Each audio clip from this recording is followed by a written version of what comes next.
1 Coríntios, capítulo de número 11, versículo de número 1 e versículo de número 2. Diz-nos assim a poderosa palavra de Deus, amém?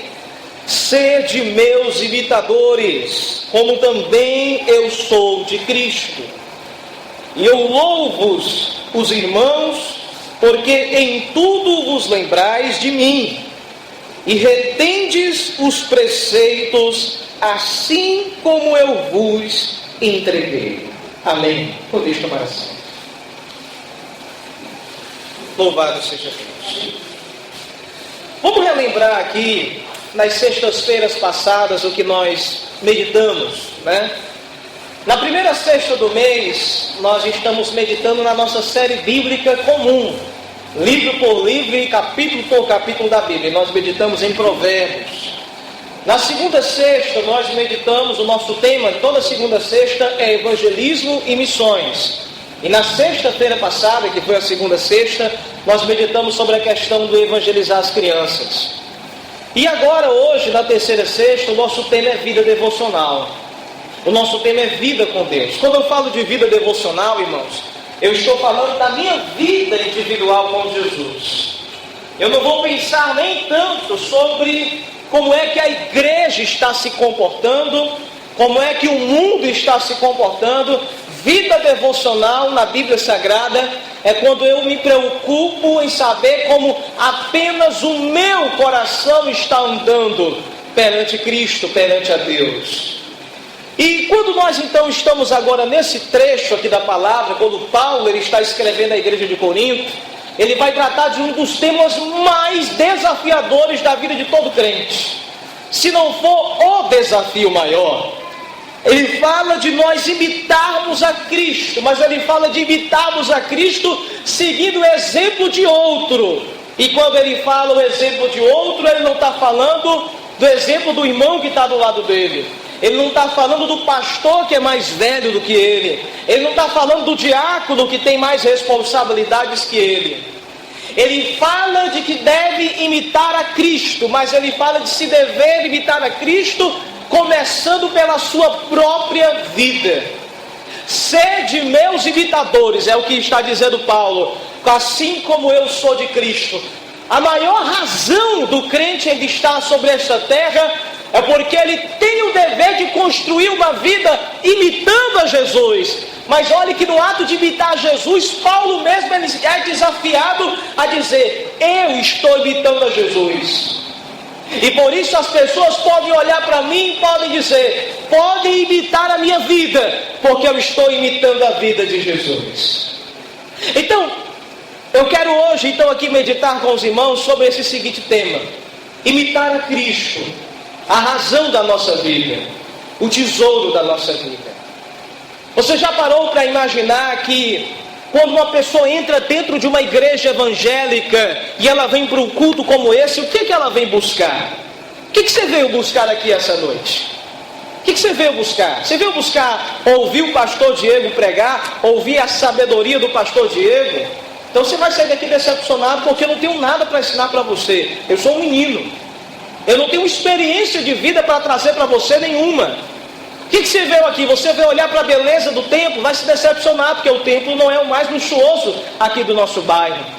Você veio para o que aqui nessa noite? Eu vim aqui para poder dar satisfação ao pastor. Eu vim aqui para poder marcar minha cadeira e para o pastor ver que eu estou sendo um crente obediente e eu estou aqui todo culto de doutrina.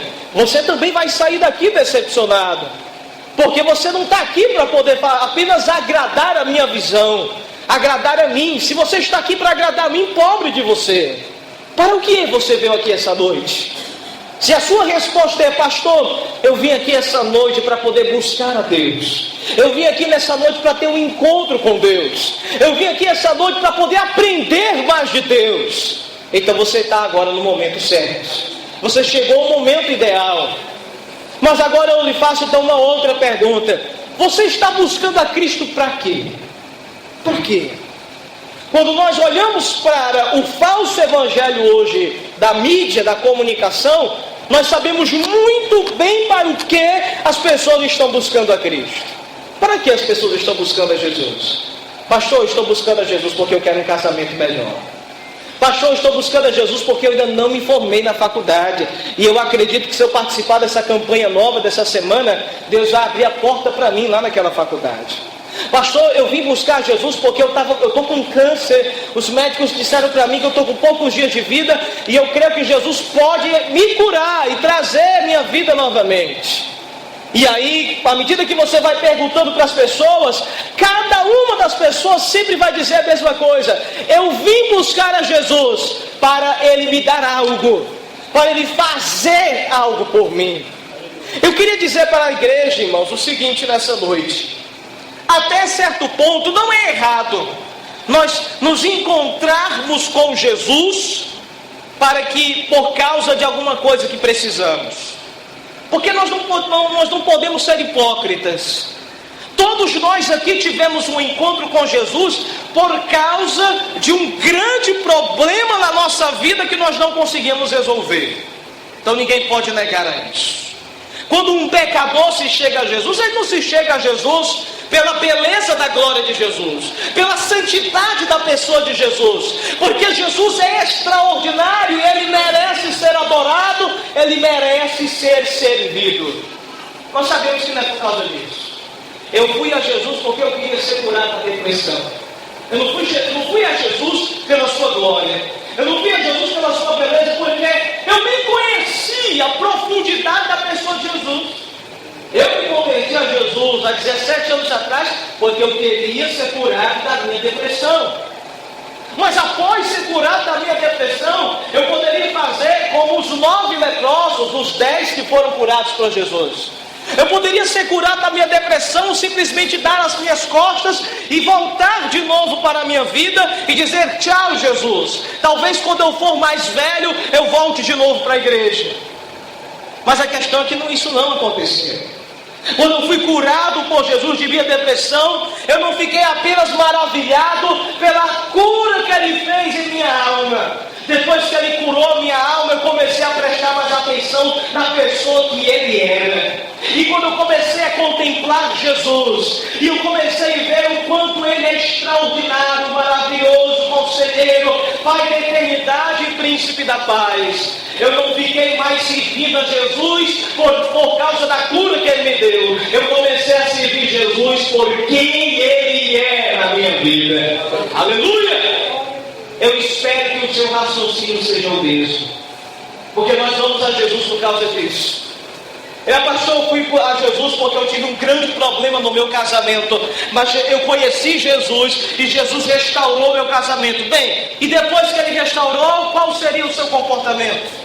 Você poderia deixar de servir a Ele. Mas por que você continuou servindo a Ele? É porque você entendeu que o problema do casamento, ele era apenas um galho da grande árvore do mal que estava sobre a sua vida. Era apenas uma consequência de um mal muito pior.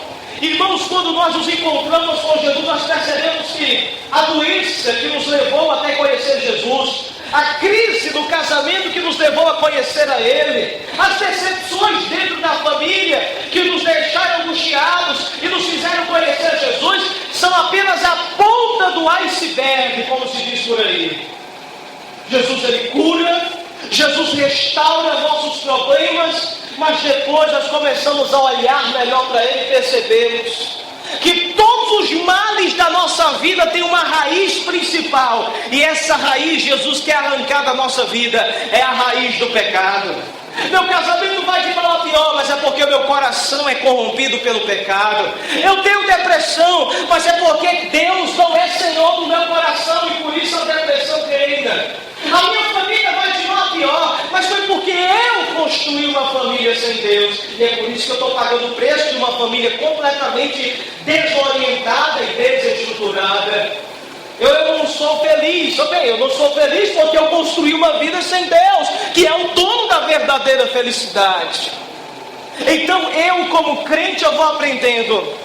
O Senhor pode curar muitas coisas, Jesus pode consertar muitas coisas na minha vida, mas quando Ele consertar tudo, o que é que vai me prender a Jesus?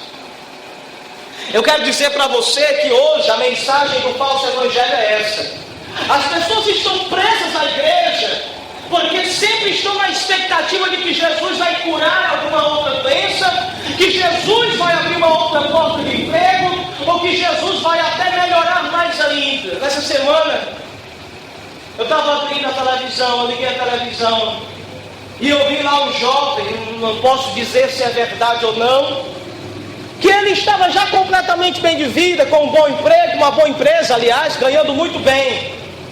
Mas aí o pastor perguntava para ele: bem, você está com um casamento restaurado, você está com uma empresa movimentando milhões, e agora? O que você quer mais? Aí o jovem dizia: eu quero agora que Jesus dobre o meu patrimônio, eu quero agora que Ele dobre as minhas riquezas. Você está entendendo o que está acontecendo hoje? Imagine se Jesus resolvesse todos os problemas da sua vida, e você seguisse a Jesus somente por causa desses problemas que não foram resolvidos. Quando todos eles acabassem, Jesus perguntaria: e aí? O que você ia tentar comigo? Resolvi o casamento? Te dei um bom emprego? Te dei uma boa casa? Te dei um transporte bom? Te dei a melhor roupa? Te dei a melhor comida? Moro no melhor bairro? Aí eu segui ainda. E aí o coração ganancioso do homem vai dizer: não, Senhor, agora eu quero que tu dobre tudo isso que o Senhor me deu. Isso, meus amados irmãos, é o maior engano do coração corrupto do homem. É o ato de ter mais e sempre mais, e como se Jesus fosse uma fonte inesgotável, mas apenas de riquezas, prosperidade e resolver meu problema. Ele está aqui só para isso. Mas o cerne da vida do crente não é que Jesus resolva apenas os problemas dele. Existem pessoas, irmãos, que talvez a maior luta da vida, por exemplo, de alguma irmã, seja que o filho dela se converta. E depois que o filho dela se converter, o que ela vai fazer? A vida dela girava em torno do filho que não era convertido. Aí Jesus pega e converte o filho dela. Pronto, está salvo. E agora? E aí a glória é que se a sua vida de serviço a Deus gira em torno daquilo que Jesus não te deu, preste atenção nisso. Depois que Jesus te dá, a vida perde sentido. Porque estava tudo focado naquilo que Ele não me deu. Quando Ele me deu, aí você olha para um lado e fala: agora o que eu vou fazer? Eu estava nas campanhas de oração, mas era para o meu filho ser convertido. Eu estava até evangelizando, mas era lembrando que Deus convertesse meu filho. E aí, teu filho se converteu agora? Não vai mais para a campanha de oração? Não vai mais evangelizar? A vida espiritual fica toda meio estranha. Porque o foco daquele cristão, irmãos, foi feito de maneira errada. A razão do crente para ele servir a Jesus não é os problemas que Jesus pode resolver na tua vida. E o negócio é porque sempre vai ter problema, não é verdade? Se você resolve um problema aqui hoje, que demorou 10 anos para resolver, amanhã já tem outro para resolver. Meu problema é meu filho, agora meu problema é meu marido. Não, agora está tudo resolvido com meu marido, agora meu problema é meu emprego, eu queria um emprego melhor. Não, agora é meu emprego, agora eu pago, eu não estou gostando desse lugar, eu quero ir para outro lugar. Irmãos, o coração do homem é insaciável, sempre querendo mais e mais e mais e mais. Ou seja, pare para pensar, sempre você vai estar parando, pedindo a Deus alguma coisa nova. Você nunca vai parar de pedir a Deus coisas diferentes, que Ele faça mais, que Ele faça mais, que Ele faça mais. E o falso evangelho aí, desde a mídia, está dizendo isso. Seja isso mesmo, seja um crente pidão. Peça e peça muito. Peça para Deus resolver. Invoque, chore, jejue e peça para Ele fazer. Mas aí a gente se encontra com Paulo em 1 Coríntios 11 e ele fala: sejam imitadores de Jesus. Então ele está estabelecendo que a razão da sua vida não é converter teu marido, não é converter tua esposa. A razão de sua vida como crente não é arranjar um bom casamento. A razão da sua vida como crente não é gerar filhos. A razão da sua vida como crente, meu amado irmão, minha amada irmã, é ser imitador de Cristo Jesus na terra. Ele Ele salvou para que você vá e dê fruto e o seu fruto permaneça. Aleluia! Como diz o Evangelho de João, você foi criado em Cristo Jesus, como diz a carta de Paulo aos Efésios, para as boas obras. Você não foi criado para pedir. Pastor, você está dizendo que tudo isso é errado de pedir? Não, estou dizendo que isso não é o maior motivo da sua vida para ser crente. O seu maior motivo da sua vida como crente é dar frutos para Deus, é servir a Deus. E a melhor forma de servir a Deus é imitar Jesus. É imitá-lo em tudo que Ele é. Pastor, mas como assim imitar Jesus? Imitá-lo no seu sentimento, na sua personalidade, na sua característica. Meus irmãos, o Evangelho está recheado de exemplos de como nós podemos imitar Jesus. A Bíblia fala, quando ele era injuriado, ele não injuriava ninguém. Você já recebeu alguma calúnia, alguma afronta? Já mentiram? Levantaram falso contra você? Levantaram injúria contra você? Você pode ter duas opções. Ou você reagir na sua personalidade normal e quebrar a cara, se machucar, machucar os outros. Ou então você tem a segunda opção, imitar Jesus. Quando ele era injuriado, não injuriava ninguém. E o versículo continua, lá em 1 Pedro. Antes ele se entregava àquele que julga retamente todas as coisas.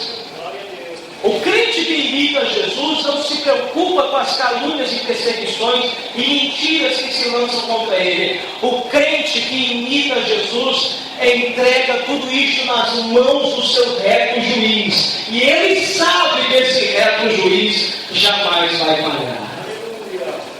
Agora, para isso, eu preciso de uma outra coisa chamada paciência.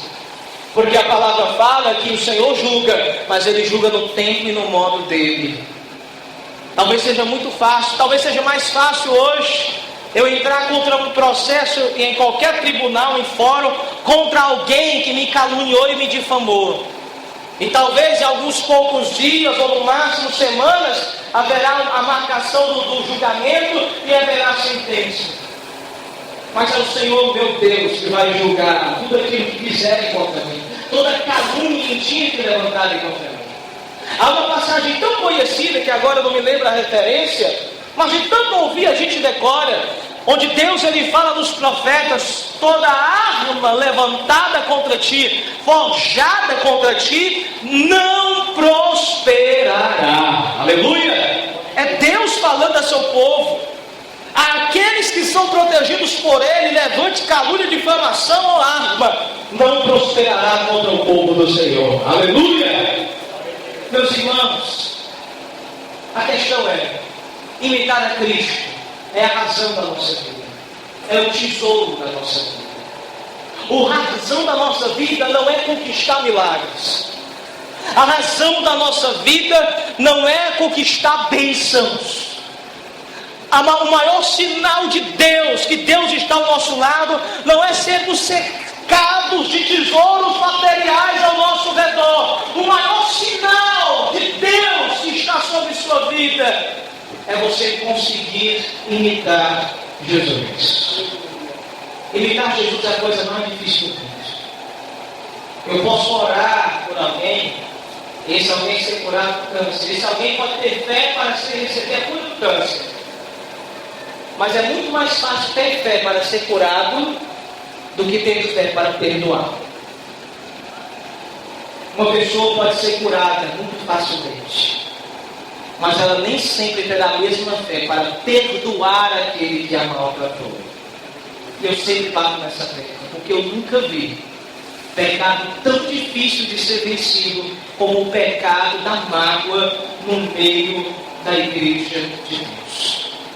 Eu nunca vi. As pessoas têm fé para tudo.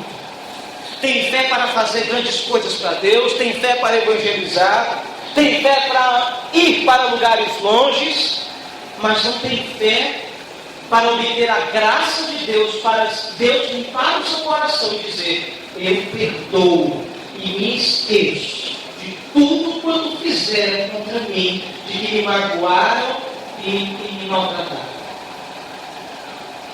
Você já notou que tem campanha para tudo hoje? É campanha para emprego, é campanha para cura, é campanha para pessoas se converter. Eu queria ouvir uma campanha para perdoar. Imagine você fazer 15 dias de campanha. Vamos orar para que Deus limpe nossos corações e venhamos a perdoar toda palavra mal falada contra nós. Meus irmãos, é difícil. Meus irmãos, o maior desafio de um crente, portanto, eu volto para o texto, é imitar Jesus. É a maior guerra espiritual que você pode travar durante a sua vida inteira. Eu lhe digo, vai chegar um momento da sua vida em que, teoricamente, todos os seus problemas materiais vão acabar. Mas os seus problemas morais, os problemas da sua alma, do teu coração e da tua mente, esses vão te acompanhar e vão te desafiar pelo resto dos teus dias até o último dia de vida. Até o teu último dia de vida você vai lutar contra a tentação de se irar contra alguém. Você vai lutar contra a tentação de não ter paciência. Você vai lutar contra a tentação da dúvida. Você vai lutar contra a tentação da raiva. Você vai lutar contra a tentação da negligência, do descaso com Deus. Você vai lutar contra isso pelo resto dos teus dias. E aqui agora então eu foco a nossa meditação nisso. Paulo agora diz então, se o maior desafio é imitar Jesus, nós vemos que o maior milagre, a maior obra que Deus pode realizar nas nossas vidas, é nós conseguirmos imitar Jesus. Esse é o maior milagre, essa é a maior bênção. Veja então agora um segundo grande desafio.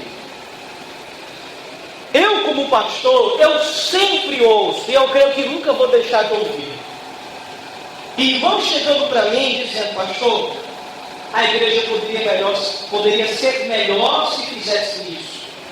Pastor, aquele grupo de irmãos, se eles fizessem assim, daria certo. Pastor, você sabe por que não está dando certo isso? É porque deixaram de fazer isso, outro. Irmãos, nós vemos tanta gente querendo ser conselheiro dentro da igreja, e que se por um lado isso é bom, mas por outro é ruim. Quando é que é ruim? É quando eu quero dizer que tal coisa é certa, deveria ser assim, assado, mas eu não vou ver um músculo para ajudar aquilo que eu vejo que precisa ser melhorado. Por exemplo, a pessoa chega e diz, pastor, se o pastor fizesse isso, aquilo outro, aqui no templo ficaria melhor. Mas a pessoa só fica na palavra. Diz, pastor, ficaria assim, melhor. E pastor, tal dia eu vim aqui para poder te ajudar a fazer isso. Você não ouve isso. É muito mais fácil sentar-se na cadeira da crítica e dizer, está errado ali, não ajeitaram ali, nem acertaram aqui. Mas eis aqui agora o segundo desafio. O primeiro desafio dessa noite, não esqueça. O maior desafio da tua vida, o maior milagre de Deus na tua vida, e você só está aqui vivo nesta terra para isso, é ser como Jesus foi, imitar Jesus em todas as coisas. Agora o grande segundo desafio é o que Paulo está estabelecendo aqui. Eu louvo aos irmãos, dizia Paulo, porque em tudo vocês se tornaram imitadores nossos. O que eu quero dizer nessa noite é o seguinte: você diz assim, pastor, se fulano de tal fizesse dessa forma, tudo seria melhor. Mas eu quero olhar para a sua vida nessa noite e lhe perguntar o seguinte: a pergunta que eu faço para você é essa: se todos dentro da igreja fossem espiritualmente como você é, como você acha que esta igreja seria? Bom, imagine se todos tivessem o seu comportamento espiritual dentro da igreja. Você acha que esta igreja melhoraria, cresceria, avançaria? Ou essa igreja perderiam. Como é que você se vê? Você se vê como um exemplo espiritual para os outros? Olha o que Paulo está dizendo. Paulo se via assim. Paulo dizia: imitem a mim, como eu estou imitando a Jesus. Paulo está dizendo: se vocês imitarem a minha vida espiritual, eu garanto a vocês que vocês serão crentes espirituais vitoriosos. Por quê, pastor? Porque Paulo tinha chegado em um momento espiritual da sua vida em que ele concluiu que tudo aquilo que ele já poderia ter feito e poderia fazer para ser fiel a Jesus, ele já havia feito. Aleluia!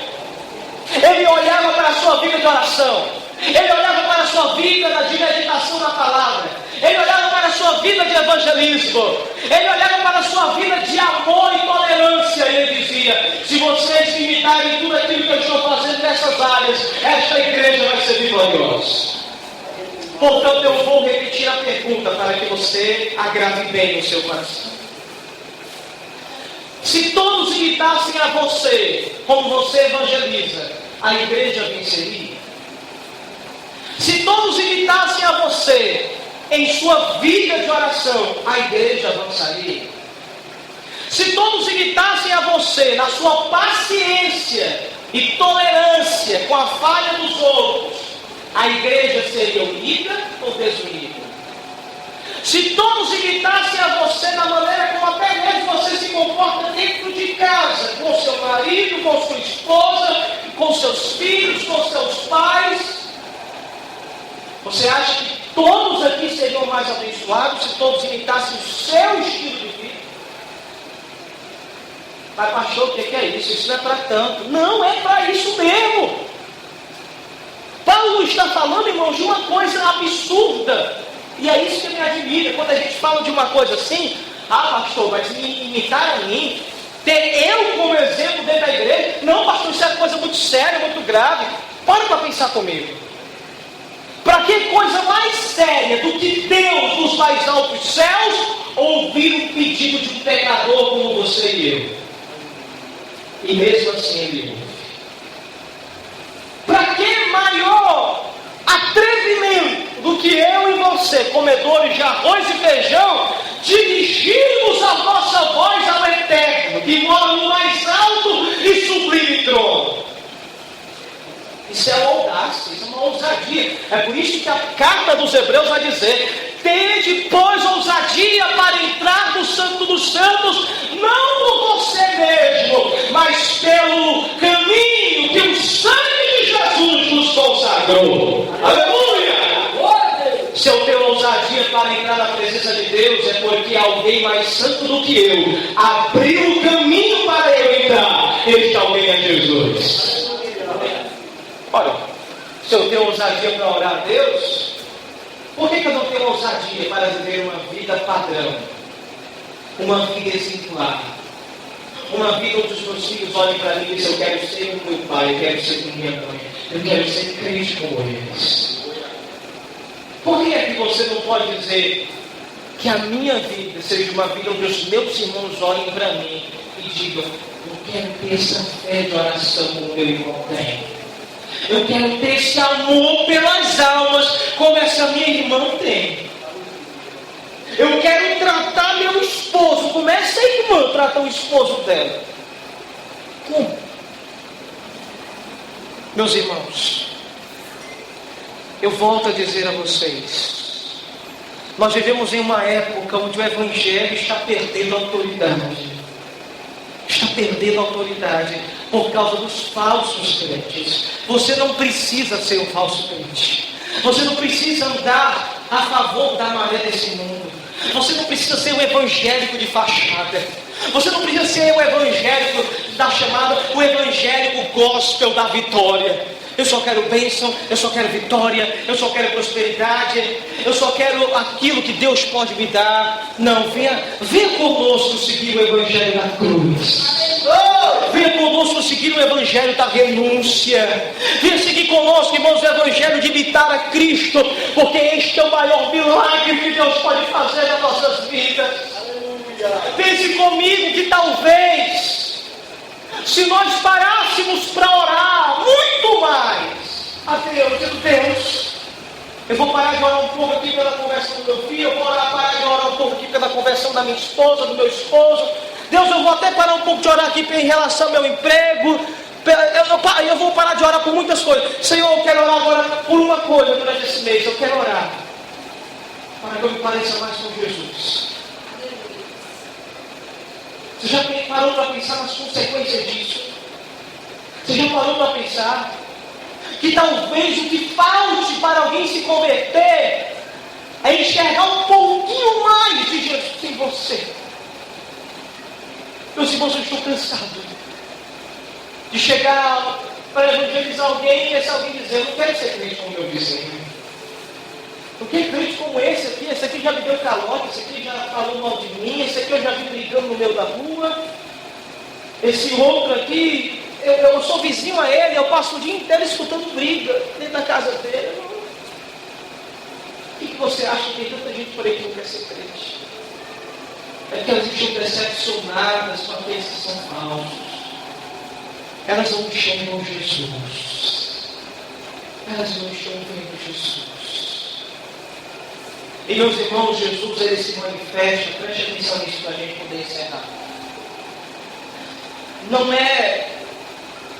Ele não se manifesta com mais força, não é num culto público como esse. Porque, vamos ser sinceros, você olha aquele pastor Diego, de terno e gravata, e você olha para o pastor Diego e diz assim: rapaz, o pastor Diego está uma bênção. Mas se ele vê dentro da minha casa, meu humor ao acordar de manhã, a maneira como eu reajo diante das dificuldades financeiras, com as contas a pagar, contas a pagar. A maneira como eu reajo muitas vezes, talvez quando o almoço atrasa, quando uma criança está doente, quando alguma coisa está errada, vocês não veem nada disso. Vocês não sabem como eu sou. Portanto, vocês não podem dizer se eu sou imitador de Cristo ou não, porque vocês me conhecem muito pouco. Vocês, como eu disse uma outra vez aqui numa reunião de membros, vocês só veem a versão light do pastor Diego. Quem vê a versão pesada é a esposa dele. E eu vou dizer a mesma coisa com vocês, é do mesmo jeito. Eu não sei quem vocês são durante o dia inteiro. Como vocês acordam, como você está com os filhos de vocês, como você está com os pais, como você está com o esposo e marido, como vocês são no trabalho de vocês, como vocês conversam com os vizinhos de vocês. Eu não sei, eu não vejo. Eu só vejo a versão light de vocês aqui na igreja. Todo mundo está arrumadinho, sentado nas cadeiras, ouvindo o pastor falar. Pastor, quem é quem me vê? Quem é que me enxerga como imitador de Cristo? É quem está mais perto de você todo dia. Por isso, até para alguém, sabe, abrindo aspas, deveria se entrevistar muita gente antes de levantar alguém para ser pastor. Deveria chamar o pai e a mãe do cidadão que quer ser pastor e dizer como é que ele é como filho. Deveria chamar a esposa e perguntar como é que ele é como marido. Chamar os filhos, como é que ele é como pai. Deveria se visitar as casas, vizinho a casa dele e perguntar: vocês conhecem o nome de tal? Conhecem, né? Ele quer ser pastor. Como é que é a vida dele? Como é que ele é como vizinho? Estou para ver. Tem uma entrevista desse jeito. Estou para ver. Eu quero dizer para vocês, portanto, o seguinte: vamos voltar para casa hoje. Vamos continuar esse final de semana. Vamos chegar aqui no domingo de novo para cultuar a Deus. Mas eu quero que daqui para domingo vocês se lembrem. Vocês estão imitando a Jesus, não é aqui dentro dessa igreja. Vocês estão imitando a Jesus aqui do lado de fora. Mais especificamente na casa de vocês. E eu quero pedir a vocês que a meta desse final de semana seja essa. Deus, me faz mais parecido com Jesus. Perdoar como Jesus perdoou, amar como Jesus amou. Viver como Jesus viveu. Aleluia! Esse é o maior milagre que Deus pode fazer na minha vida. Deixa a lenha de lado, deixa a trombose do outro, deixa até mesmo a pedra na vesícula de lado, para de orar um pouquinho pela tua doença e ora por essa enfermidade espiritual na alma que nós precisamos todos curar. Deixar de ser como nós, vencer a doença do orgulho e dizer: Deus, eu quero falar como Paulo falou, não vivo mais eu, mas Cristo é que vive em mim. É Cristo que vive em mim. Preocupe-se com isso. E eu quero te desafiar, vou desafiar você como desafio esses pastores por aí. Eu quero desafiar você. Se você não vai receber o seu milagre que você está pedindo a Deus durante tanto tempo, se você não fizer esse desafio que eu estou fazendo para você agora. Eu não estou te pedindo dinheiro, eu não estou te pedindo jejum, eu estou te pedindo: imite a Jesus, seja como Jesus. E daqui a algum dia você vai voltar aqui e vai contar um milagre que demorou tanto para acontecer. E vai acontecer nesses dias, porque você fez esse desafio. Eu estou esperando você voltar aqui para contar uma coisa extraordinária que aconteceu, porque você resolveu se parecer mais com Jesus de Nazaré. Meu irmão, nessa hora ninguém se empolga, porque é fácil se empolgar para colocar dinheiro aqui. Vamos fazer o voto do Nazireu, R$100 aqui até o final de semana, e a tua vida vai ser transformada. Deixa eu pegar a negada, como diz o cearense, toma ar, porque vai buscar R$100 até emprestado. Se for para dobrar o patrimônio, é isso aqui, Senhor. 100 conto aqui na mão do pastor até o final de semana. Eu estou te desafiando para você se parecer mais com Jesus, a perdoar os teus opressores, a orar pelos que te maltratam, a tolerar aqueles que você não quer nem olhar para a cara, a orar muito mais pelos perdidos do que você já tem orado. E o milagre na tua vida vai acontecer. Vamos ficar de pé em nome de Jesus. Peço oração em nome do Senhor. Pai Santo e Deus maravilhoso, aleluia. Meu Deus, eu quero te dar graças por essa noite e pela tua palavra, esta palavra devocional sobre imitar Jesus. Não é, meu Deus, uma palavra que nos impacta, nem é uma palavra que nos emociona. Meu Deus, essa aqui é uma palavra de compromisso. É uma palavra, meu Deus, que mexe com o nosso ego, com o nosso orgulho, com a nossa soberba. Dos maiores inimigos do crente é a soberba. Porque nós temos as opções de ou dizer eu faço, ou então dizer eu obedeço a Jesus. E com certeza, Pai, é muito mais difícil obedecer a Ti, porque a nossa natureza carnal vai para o pó, vai para a cinza. Mas, meu Deus, a Tua palavra fala que aqueles que são de Jesus já crucificaram a sua carne com as suas paixões. Aleluia! O maior milagre, meu Deus, que tu podes realizar é nos fazer mais parecidos contigo. Oh, Deus amado, tantos corações feridos, tantas almas desanimadas e meu povo de Deus, porque, meu Pai, sonham muitas coisas, menos o principal, que é ser como Jesus é. Aleluia! Meu Deus, grava esta palavra em nossos corações. Ah, Deus! Põe a mão na nossa boca, meu Pai, e que não venhamos ousar a criticar a igreja de Jesus sem primeiro fazer uma crítica de nossa própria vida. Antes mesmo de levantarmos o dedo acusador contra quem quer que seja, oh, meu Pai, apontando as suas falhas, venhamos a meditar que se a igreja inteira vivesse como nós vivêssemos, será que ela avançaria?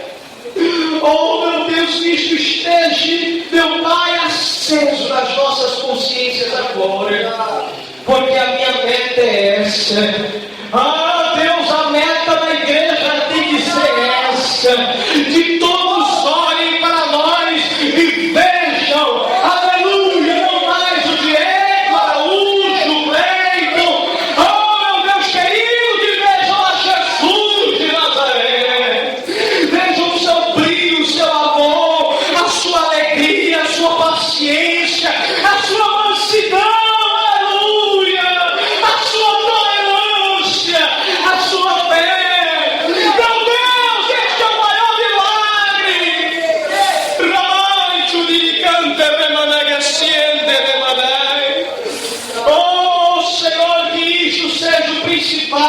buscar primeiro ser imitador de Jesus, e todas as outras coisas serão acrescentadas.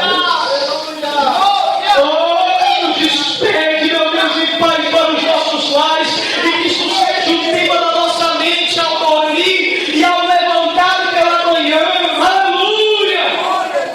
Porque, meu Pai, não foi de palácios e nem de templos luxuosos que o meu Jesus viveu nesta terra. Ele andou pregando nas montanhas e nos vales, e debaixo de pés de árvore, levava as multidões ao reino dos céus, porque o que havia nele não era o luxo, o que havia nele era a glória, era a unção e era a santidade sobre a sua vida.